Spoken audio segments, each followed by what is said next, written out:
should start getting some. You don't want to wear these? I'll bring my own next time. What are you gonna put on? What are you gonna get, some sick ones? I might get some better ones because the ones I have now are not very good. They're just like really, really cheap. And they have like a Cortiva, which is like a massage program on it. They're from her when she went to school. A massage program? Yeah. Oh, sick. But they don't massage you. No, I wish. Oh, I thought they were like... No, these things are like... Yeah.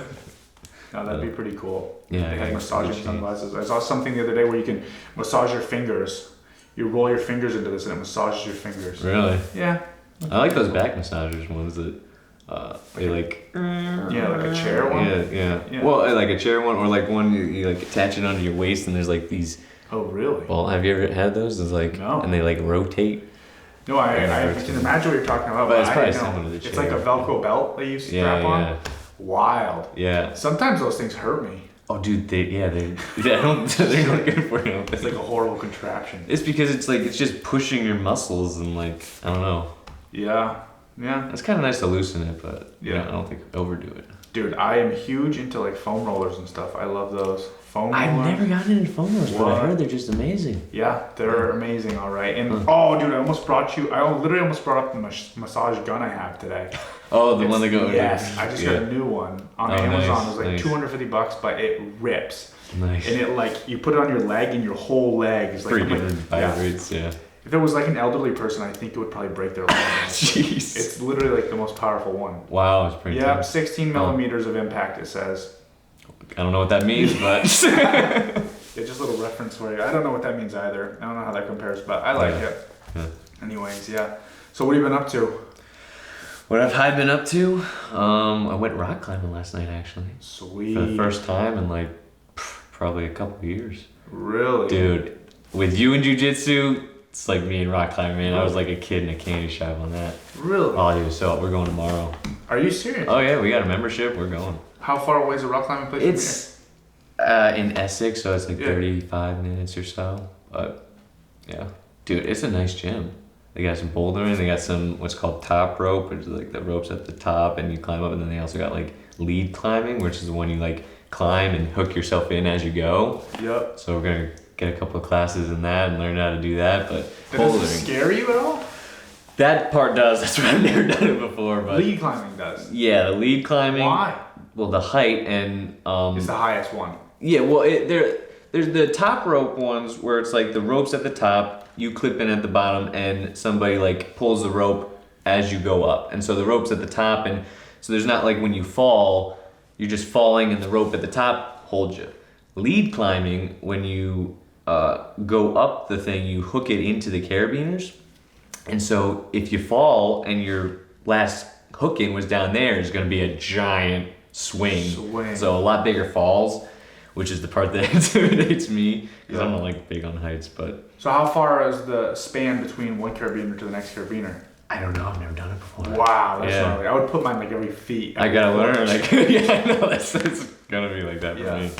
But. And then once you have it, you could just climb. Yeah, once you hook it in, you climb to a certain. I don't know what the distance is that you need to like do it in the increments, but I like bouldering the best because it's like short and you just kind of hop off, hop on, like solve a problem, and it's more explosive rather than like a little longer endurance climbing of like climbing up really, really high. Yeah. That's my favorite, is the bouldering. Do you ever take like a mat somewhere and go out hiking and like find a little spot and just like boulder in the wild? Dude, I would love to. I haven't gotten into the outdoor rock climbing because when I got into rock climbing, I wanted to, but I was in Texas. Yeah. There's no freaking mountains in Texas to climb, so I didn't get into the outdoor. But it's I did try this one time, and it's very different compared to indoor. Because like indoor you got all the colored grips. Yeah. They're very specific grips, but it's like outdoor it's like you got the rocks and you got to like read the rocks and know where all the holds are. It's like way harder. Like I feel like they grade. I don't know what they grade the higher climbs, but bouldering climbs are graded by this what's called like I think the V scale, and so like V1, V2, V3, but the level of the difficulty within the gym I feel like is totally different versus compared to being outside. Like a V1 in the gym versus V1 outside, I don't know if they're comparable, but yeah. No, I feel like that's interesting just because it's like it's your avenue, your map isn't mapped out. Yeah. Right? Like I don't know how this works, but could you be like going up in the wild, in the real world, going up and then like get to a point where there's not an answer to the problem? I mean, it depends, I guess, if it's a route that's been climbed. If you're mapping a route, I would imagine, yeah, that would be some kind of, but I mean, I think there are a lot of outdoor ones that they do have it kind of mapped already, but like, you have to look for like where the chalk holds are. And you don't, it's like, part of the rock might be grippable where the chalk area is, but part of it might not be. And so like figuring out where to even like grip it, whereas like a gym hole that's like, oh, it's a big one, or it's like, out. So, yeah, it's probably a lot more intense, I think. Yeah, I think that I would freak out with the heights. The heights is what, yeah, I'm not a big fan of heights. You don't mind the heights, just don't like the falling though? Or you don't? Well, like I mean, the yeah, heights? of course, if I could be as high as possible and never fall, I guess it would change my That perspective. wouldn't even freak you out. Yeah, probably change my perspective on it, but yeah, it doesn't mean it's the falling, probably. If you got to the top of this building on the roof and Yeah. just were standing on the side, would that freak you out? Yes. And if I was hooked into something that... No. Yeah, if I'm not hooked in, why? Yeah. Huh. Oh, it's interesting though, because it's like, I think Tom actually used to do this in his original presentations, where he'd take like these two ladders, or first he started with this board, and I don't know what it was substituted with in the current presentation, but he would take this board and put it up on stage, and the kids would have to, he would get a volunteer to come up and they'd have to walk across it, like balance across it, and it was pretty easy.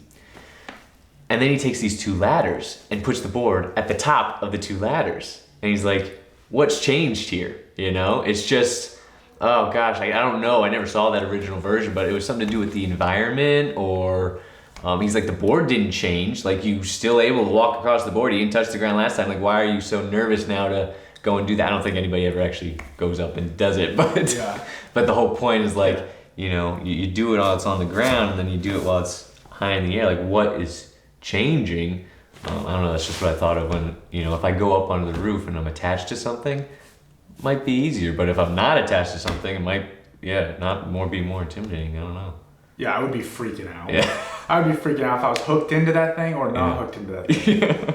Yeah, I am actually afraid of heights. I really am Do afraid you get of like heights. vertigo when you like look down or whatever? I don't get vertigo. I just don't get close to the edge. I Yeah. just dislike it so much. Have you ever been to the Grand Canyon? Never. Dude, I did something really stupid there. What did you do? Well, it's like, there's no freaking fences. You literally just fall in. I think there's like a statistic on how many people fall into the Grand Canyon every It's year. a thing? Oh yeah, I'm sure. Really? Yeah. Oh, And jeez. yeah, so I climbed down, like, there's kind of like you go along it, but there's kind of points where the rocks kind of recede down into it, and you kind of can go down a little bit, and then there's like further into it, there's like a little bit higher of an elevation. So I went down and I started climbing up this one rock. Dude, I would never do this again. Like, I almost fell off and almost died. Like that. Oh man, it was... You nuts. almost fell into the Yeah, I almost fell into the Grand Canyon. Yeah, they should put some fences up for sure. They should, but it's massive. Yeah, if you look at it, it's like you're looking down to like a whole different world. Man. Yeah. It's really weird. There's a river down there though. Yeah. Yeah. I remember one Into the Wild movie. The guy, probably the book. He sailed down that river. Oh, is that the one? Rafted down Yeah, the that's a river. great. Is it based off a book? Yeah, or it's a something? book. Yeah. And then I don't know if it's a real. It's actually real, actually. Oh Obviously no, yeah, it's a real story. It's real. Yeah, and yeah. Someone wrote a book about it. Yeah. And they made the movie about it. And he went up to like Canada or something. It was and, Alaska. Like, Alaska, yeah, to like Yeah. survive and. He went all around. He was just in search of meaning. It was actually a great book. I Yeah. read the book. I watched the movie in high school as part of our curriculum, and then I read the book in my 20s. It was pretty sick.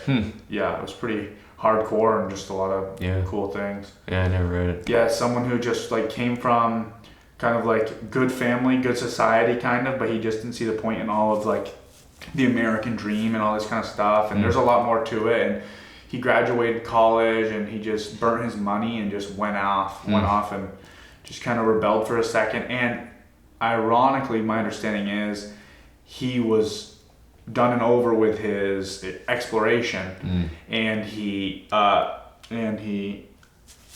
wanted to come back, but I don't necessarily. Well, he didn't make it. He back. died. Yeah, he died out there because Alaska's just horrible terrain. Yeah. Well, I mean, powerful terrain. I'm not gonna say horrible. Yeah. I would love to go to Alaska. It's funny that you mentioned Grand Canyon and Alaska, and they're kind of like polar opposites of each other. And I wanted to talk to you today about the weather and like the climate and all this stuff. Okay, all right. And all this kind of stuff. And I was saying like over the last few days, it's been, for me, I've been so sweaty, so hot in this environment, right? And I've like literally been begging for winter to come around. You're like, I'm good. Winter. But you're not like that. You like the heat, don't you? I would, I prefer the heat over the winter, yeah. So in the winter time, how do you feel? It's like, what are you gonna do about it? It's like a freaking season, so it's like you can either cry and complain about it, or you can choose to accept it. I've tried to accept it around the concept that, it's good character building. Like it's good resilience, good grit. Like I have to walk the dog every day, like 3 times a day, and one of them is a long walk. It's we usually go like a mile or 2, and like every single day in the winter we're going out, no matter how freaking cold. Like there was like a handful of days we didn't go out because it was just too cold, but it really it builds some some inner strength to like bracing against the cold. And so that's what I'm trying to look at it that way. But is that hard for you to do? Are there days where you don't want to go out? Oh yeah, dude. Like half the days I don't want to go out there and walk the dog. But no, that's how I am. do So it. this is what I want to talk about, because like in the summer I am like, oh my gosh, You I don't want wanna go out, winter. yeah. I hate dislike this, Yeah. And then in the winter lately, I'm like, oh, I just can't wait for it to be summer, because I get cold now as well. Yeah, you go back and forth. So I feel like it's easy to kind of fall into that trap. And there's 2 things I want to talk about. This is like when I was younger, growing up, I used to love the summer because school's out, and I used to also love the winter because I played hockey and did snowboarding and all this stuff. And it wasn't as cold as it feels like it is now to my body. I'm sure it's the exact same, but it didn't feel like it. Right. And it's just funny how as I've gotten older, I'm valuing spring and fall a lot more for their beauties. Yeah. When I didn't like it as a child, and now like I dislike what I used to like as a child because they're extremes in their own right. Yeah. And That's so fascinating. and I just feel like it's easy to fall into this like trap of like the weather's like, it's, first of all, like you said, there's nothing, you can't control it. It's the weather, dude, right? Yeah. But like how you think about it, and when you approach it through resiliency kind of mindset and like this growth mindset and like the positive opportunities from it. And you also said it's a season. Seasons pass. Yeah. I think that's just, there's so much wisdom to like this concept of seasons and letting things come and go, and but it's neat to experience it all. Yeah, well, the cyclical nature of it all, there's certainly so much to circle, like just that whole concept in general. It's interesting. You do appreciate the spring and the fall the most usually now, because it's like they are the extremes of each end, the winter and the summer. But yeah, I mean, you can get upset about it and maybe like, wish it was this, wish it was that, but it's like you're not going to change it. Like, what can you control? You control your attitude, your effort, and your behaviors. So, you're gonna, if you approach it like that, I feel like you're gonna pull something from it rather than trying to repel something that you just can't even repel. Like, and it's just gonna make you miserable trying to fight that battle. I feel like it's an unwinnable battle. It's really just about, I feel like, embracing it and taking what you can from it. Yeah. That's really awesome. I saw a quote. I was literally looking up different kind of weather quotes and season kind of quotes because I was wondering these thoughts. And there was a quote that said, "Don't worry about today's harvest.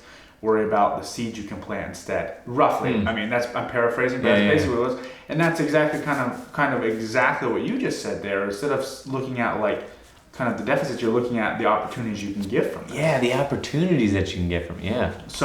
Yeah. So a little bit about myself. My hands, dude, it's been so hot here. I found out that I have eczema. Really? The hard way. Huh. I just had my hands started burning and itching because apparently I've literally just been so hot. Huh. I thought it was an allergic reaction, but it's not. So that's fascinating. It's got me like freaking out in the heat. Yeah. There's no air conditioners, and it's like very easy for me at this time to be like, oh, I wish it was winter. I wish it was winter. Yeah. But this is a great time for me to remind me, like, hey, look at the opportunity I have to learn something new.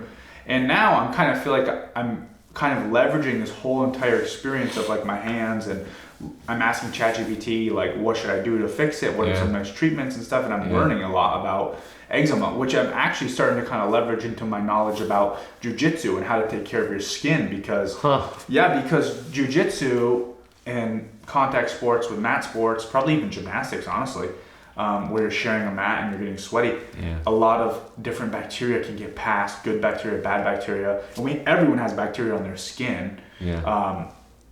Regardless, usually it's good bacteria, you know, but like, it's just kind of interesting how I'm using this opportunity, instead of getting angry at the circumstances, that I'm actually kind of learning quite a bit. And I feel like I don't know. No, that's really, that's really neat. Yeah. That's all you can do, I feel like. And, you know, you've even talked before about, like, you know, especially just building the studio, building the whole apartment, like the different, like the ceiling issue, and like, I don't know how exactly that went down. I just remember you mentioning it one time, and, you know, you choose to frame it. It's like a big problem that was going to cost a ton of money, but you framed it as an opportunity and to figure something out and make it better. Yeah. It's just interesting because, for me at least, naturally, it feels like that approach is something I need to really tell myself to do. It doesn't feel like it's an instinctual approach. Yeah, well, I don't think it is. I mean, it's kind of it's, you know, when you're doing that kind of stuff, it takes a lot of self-discipline, self-awareness, you know, to catch those thoughts and then choose to alter them. Like, you're not only becoming aware of it, but now you're like, I gotta change it, you know, and that's really the hard part, you know, and it's a daily thing too. So yeah, I mean, it comes back to a lot of self-discipline, a lot of self-awareness around that. But I think the more you do that kind of stuff, the easier it gets. Like, you know, we hear this thing all the time that, you know, we live in a world of such, you know, instant gratification and instant success and, you know, instant everything, that we've, I think, lost our, you know, ability to, you know, put in the daily grind, be patient, and then see how it's going to affect in the future. Like, it just takes time. Things take time. But if you're consistent with things, you're going to see the results. Like, just from my personal experience, you're just going to see the results if you keep putting it in. Yeah, that totally makes sense. That consistency element. Yeah, and just kind of like, surrendering to it and just chipping away at it. Yeah. But yeah, you're right. Like, self-awareness and then self-management.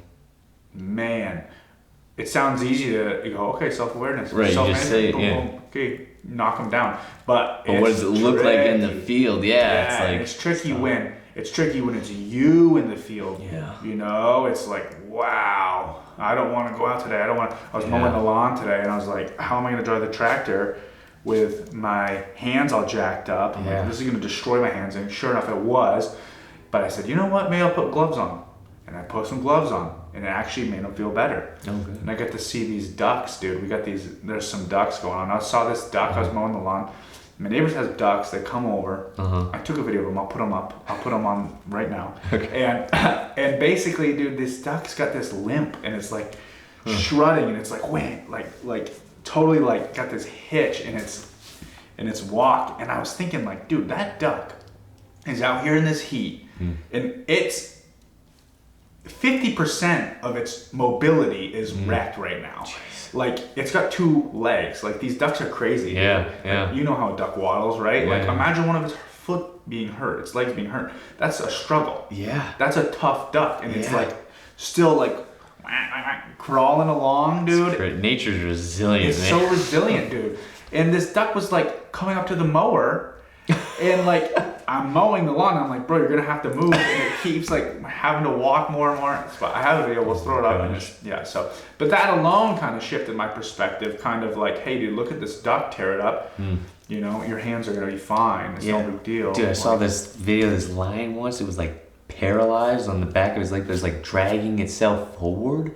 Like, dude, nature is just crazy in terms of, I mean, even humans, I mean, what we're capable of, you know, actually resisting, like, especially physically, like, it's a lot more, I think, than you realize, like, that was one of the things I kind of unlocked during, you know, my Spartan race, was like, I didn't know I could push myself that hard physically.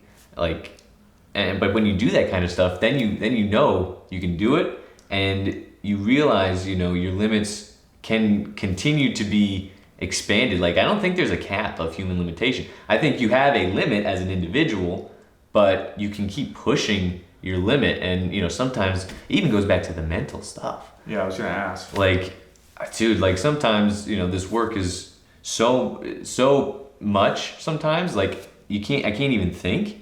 But to me, those are like those reps. It's like, I really crushed it today. I can't even think right now. But, you know, what is this going to do for me in the future, and how far can I push myself next time? So I think there's a lot of, it really, I think, goes back to the mental game. And do those experiences, those reps, those moments where you're confronted with this, like, wow, super barrier kind of thing, and you decide to push through, those are seasonal as well, right? Those are cyclical, they come around. Some days you don't have those. Yeah. Some days you do have those. Yes, absolutely. And they're equally needed. Yeah, definitely equally needed. Yeah, because if you have one or the other to, you know, an extreme, you're either going to get demoralized or not push yourself. Like, you're not going to achieve, you know, the things you could achieve. Yeah, that's, like, interesting. There's some wisdom in that, being like having potential but never really ever having tested it or fostered it. Yeah. Fostered your, you know, the resiliency or that drive or something. That's equally as, like, destructive as just throwing yourself into the fire, in the sense of, I think so, always testing yourself. Yeah. You can't go, again, it's all about balance. You gotta have balance in life, I think. And you can't go to one extreme or the other, but yeah, you got to push yourself, because, you know, that's what this work, you know, really has done for me, is like, it's pushed me to my limits, man. Like, further than, like, I was, you know, always pretty good at the stuff I do now, like, you know, reading, writing, school. I was always fine in that. I always excelled and did great. And I actually almost think it was a bit of a hindrance for me, because, you know, I could have the outward appearance of competency in a lot of ways, but, you know, internally I didn't feel, I don't think, as competent, because, you know, I almost felt like I'm just good at faking it or passing through something, you know, just getting by it just enough, looks a little bit excellent. But, you know, this work though has really, like, pushed me to places I just never would have gone otherwise. And I feel like you need that you need an internal driver, but you also need some kind of, I think, external motivation, or not maybe motivation, because, you know, Tom says motivation is a cheap trick, but, you know, you need something else external to hold you accountable almost, and to, you know, push you further than you think you can push yourself, if that makes sense. Yeah, it does. And what does that look like in your line of work with what you do? What is that? Is it just like a deadline? Is it like a concept? It's a lot of grinding, man. It's like, you know, you have to get up every day and just keep doing it. And a lot of the things I do, there's two halves to what I do. One is the utter exploration and creation of this content, and piecing all these crazy concepts and ideas and stuff together, and building something from posters to courses to whatever. Like, there's the creative aspect, but then there's also the really time-consuming, intensive, repetitive tasks, like copying emails for days upon end into a spreadsheet, to you know, just tracking the finances every single day, to like, there's just a lot of little repetitive tasks that are so menial, but somebody has to frickin' do it. And so it's sometimes there's seasons where it's like all of that menial stuff, it's like for weeks upon end I'm just doing that kind of stuff, and then other times, you know, weeks upon end I'm just doing the creative stuff. Sometimes it's a mix of both, but it's just really, you got to grind it out. And, you know, it's just showing up every day, sitting down and doing something. You know, like, some days are certainly better than others. Like, some days I feel like I crush it. Some days it's like I can't even sit down because I just can't sit here and work anymore. Especially because what I mostly do is all computer stuff. Mm-hmm. So it's a fascinating thing to balance. But that's kind of thing, man. You just, and even if you have a bad day, I just have to be like, you know, what are we trying to do here? First of all, we're trying to do this massive thing. Like, this is perhaps the biggest thing in the world, in my opinion. Like, truly, and it's not like an overestimation. And if you want to accomplish these great things, dude, like, there's gonna be a lot of trial and a lot of, not suffering per se, but like, you know, challenges that you got to overcome. And those days when it's like, you just like, ugh, today sucked. But it's like, dude, don't think like that. Keep positive. All your efforts are going to amount to what you are working towards. Yeah, that consistency. Yeah, that consistent. But if you want to do something big and amazing, you have to sacrifice an equal amount. Yeah. And those are the hard days. Yeah. Yeah. That you have to just tell yourself you just gotta keep showing up. Yeah. Motivation is a cheap trick. Yeah, motivation is a cheap trick. Discipline. Battery's dying. All right. Let's play the duck video again. The duck video insert.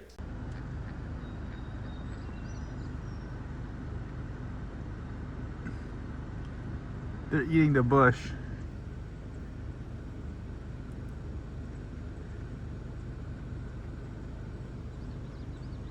Poor duck.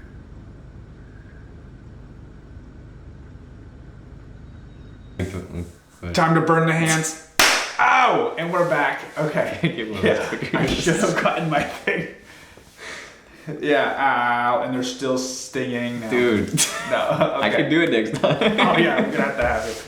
Yeah. But no, I'm serious. Yeah, balance in your life. How does that look? Well, balance on my life is so clear. I'll comment on that. But your balance of having your creative season and your kind of more, what's the word for it? Menial? I think it's menial. Yeah. Menial season. Yeah. Like, that's awesome. You set, and you kind of do this a little bit with your dog, and you balance maybe some of your sitting time with your walking time. Yeah. And you work out. You swing some kettlebells. Try to once in a while. Yeah. Not as good as I should be right now, but that's so cool. And I think that this kind of like balancing act of balancing your life out. We need sustainability, so it's like you gotta have balance if you're gonna. Dude, think about that balance.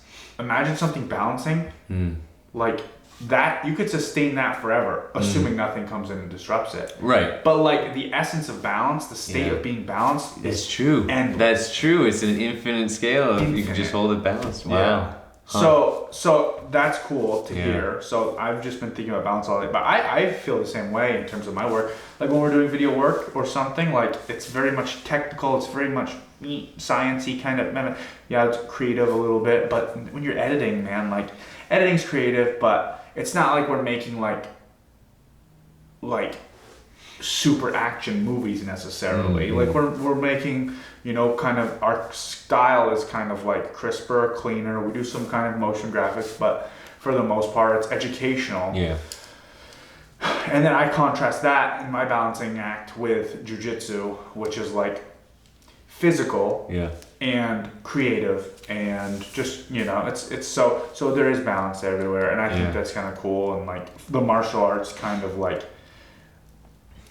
trope of like that's balance, like all about in the martial arts that kind of stuff. And although it's kind of corny or like kind of whatever, it's kind of true, I think.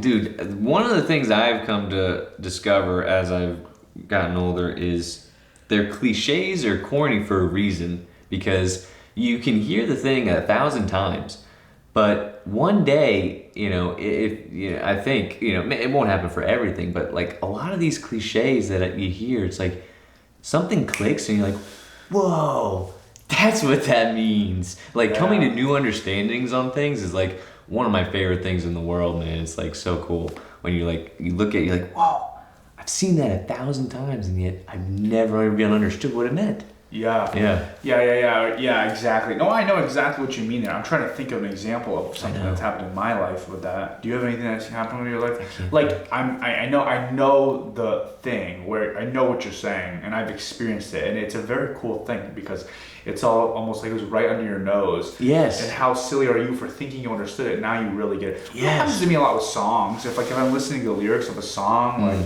at a different stage in my life, I might resonate or understand with it more. Yeah. Kind of like, oh, that's really what they meant. Yeah. You know what I mean, kind of thing? Yeah, absolutely. So, that's neat. All right, well, we are getting close to our... connection question. Yeah, this is like of the day. Yeah, so I just wanted to highlight this. Maybe can I hold it in front of this camera real quick? Can you see that? Is that focused? It's not focused. Maybe I'll hold it in front of that camera. You're not going to be able to see it. Whatever. We'll put it on the screen right now. Ow, my hand. Okay, anyways. Goofy icebreakers. First of all, the concept of icebreakers, because we're sticking with a weather theme, I wanted to keep it. That's good. I wanted to keep it involving ice, and my hands could use some ice right now. How important are icebreakers in the setting of a circle? When you have some people who you might not all really know each other well yet, like why icebreakers? Why do we even account for these in these cards? Yeah, well, icebreakers, the concept behind those are really, I mean, most of our questions are centered around, they're perspective based and opinion based, and so they're often meant to draw out different things about people that they're saying without saying it, you know? The icebreaker tries to take that even further, where it's like, you know, some of our questions still can maybe not, you know, kind of be, you know, challenging to answer and become vulnerable with, but the icebreakers are really intended to be those really just like fun ones that anybody, you know, doesn't feel like anxious to answer, even though I feel anxious to answer for some reason. I'm just not good at the questions, but... Okay, well, there's no right or wrong answer to this. I know there isn't. No. Okay.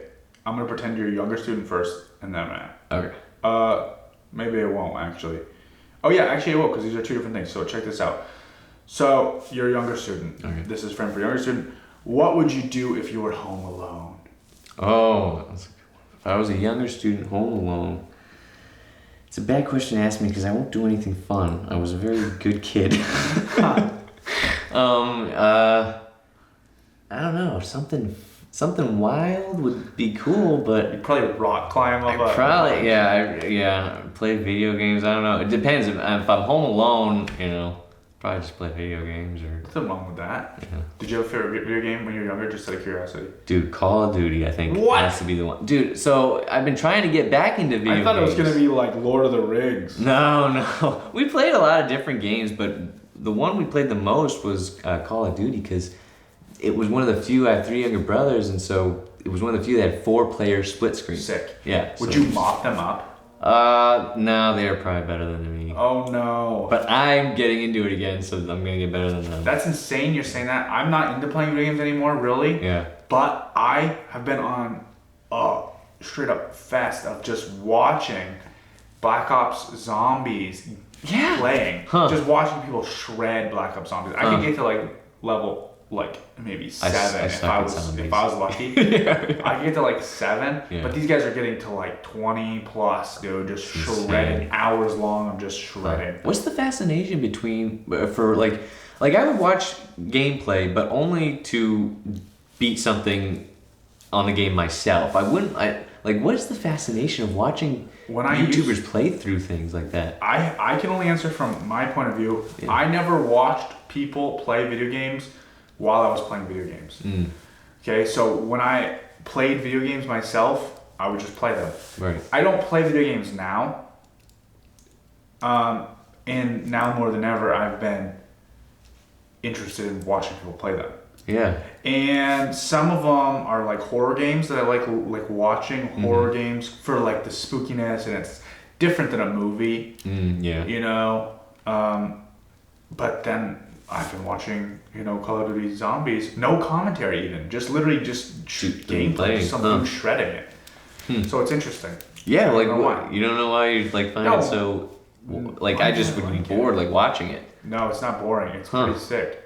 Huh. It's pretty sick. Yeah, and it's not even like I'm gonna go play it. It's just cool to see. Yeah, I think there might be a touch of nostalgia for me for the Call of Duty because I'm watching like Black Ops 2 zombies, which is one. That's the one. That's the one we played. Yeah. With like transit and everything. Yeah, transit. Yeah. Which I was horrible at. I wasn't very far. There's so much more in these maps that I didn't even know about because someone who's good at it's just shredding. Yeah, that's what my brothers would do. Is they'd find all the cool stuff and I'd just follow them around. I would get destroyed. I always get beat. Okay, now you're the older student. Okay. Do you remember the first time your parents left you home alone? Ooh. Alright. First time my parents left me home alone. I don't know. No, I can't remember. And it was probably a rare occasion that I would be left home alone due to the fact that I had 3 younger brothers, so they were usually always there. So if I guess if you're talking about maybe me watching them home alone, no, I still don't remember.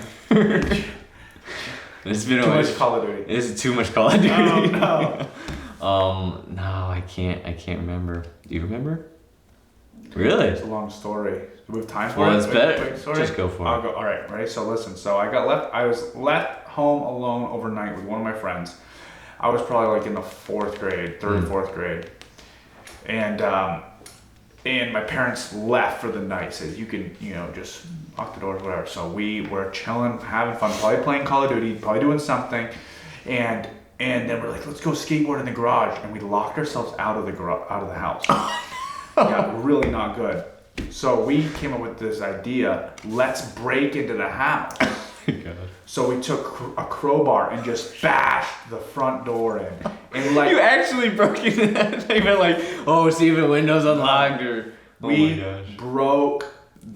tore the door apart. We literally mangled the whole door all around like the lock. We still couldn't get in. So then we're like, we're not sleeping in the garage. We skateboarded a little more. We walked up to my neighbor's house. We broke into their house. We didn't break in. We found an unlocked window. We slept in their basement without them knowing. And then I called my mom and dad the next day and said, hey, did they go on a trip or something? So they left you They went for an overnight little just getaway. Huh. And so it was not good. And basically, as I'm an adult, I realized how much doors cost. They're very expensive. It's not an interior door, it's an exterior, thick house door. And my parents were like, I can't believe you did that to our door. So that door, they moved out to the Sugar Shack. And so if you ever see a Sugar Shack, our Sugar Shack, the door is mangled. That's a great story. What a great story that one is. But cool. Well, that was our icebreaker part of the time here. Cool. Anything you want to land on or say? No, just I enjoy the weather, but yeah, hopefully it gets cooler a little bit. Hopefully it gets a little cooler. Yeah. Also, check out your Aired Out podcast episode. You were on there today, the day that we're filming this. So everyone, make sure you hop on to JD's Aired Out podcast and check out Brian's episode. Yeah. So cool. All right, man. Thanks for coming on. Yeah, dude. We'll see you next week. See ya.